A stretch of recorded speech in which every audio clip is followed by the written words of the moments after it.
பார்த்துக் கொண்டிருப்பது தாமரை தமிழ் நியூஸ். நாட்றம்பள்ளி அருகே நிலத்தகராறில் மூதாட்டியை சரமாரியாக கட்டையால் தாக்கும் வீடியோ சமூக வலைதளங்களில் வைரல். திம்மாம்பேட்டை போலீசார் விசாரணை.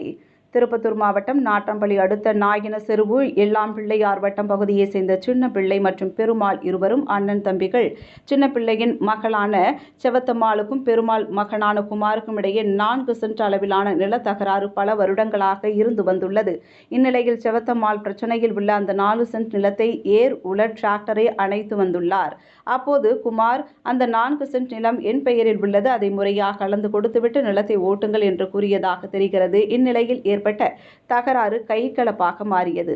அப்போது செவத்தம்மாள் தரப்பில் தாக்கியதில் குமாரின் மனைவி விஜயா காயம் ஏற்பட்டதாக தெரிகிறது. இந்நிலையில் ஆத்திரமடைந்த விஜயாவின் தம்பியான ரமேஷ் செவத்தம்மாளை கட்டையால் சரமாரியாக தாக்கியுள்ளார். பின்னர் நிலை குலைந்த செவத்தம்மாள் மயங்கி விழுந்தார். இந்த வீடியோ சமூக வலைதளங்களில் தற்போது வைரல் ஆகி வருகிறது. மேலும் காயமடைந்தவர்களை மீட்டு நாட்றம்பள்ளி அரசு மருத்துவமனைக்கு சிகிச்சைக்காக அனுப்பி வைத்தனர். இவர்களை பரிசோதனை செய்ய மருத்துவர்கள் செவத்தம்மாளை மேல் சிகிச்சைக்காக கிருஷ்ணகிரி மருத்துவமனைக்கும் விஜயாவை திருப்பத்தூர் அரசு மருத்துவமனைக்கும் அனுப்பி வைத்தனர். இச்சம்பவம் குறித்து திம்மாம்பேட்டை போலீசார் குமார் மற்றும் ரமேஷ் ஆகியோர் காவல் நிலையம் அழைத்து சென்று விசாரணை மேற்கொண்டு வருகின்றனர். 4 சென்ட் அளவிலான நில பிரச்சினை காரணமாக உறவினர்களை ஒருவரை ஒருவர் தாக்கிக் கொண்ட சம்பவம் பெரும் பரபரப்பை ஏற்படுத்தியுள்ளது.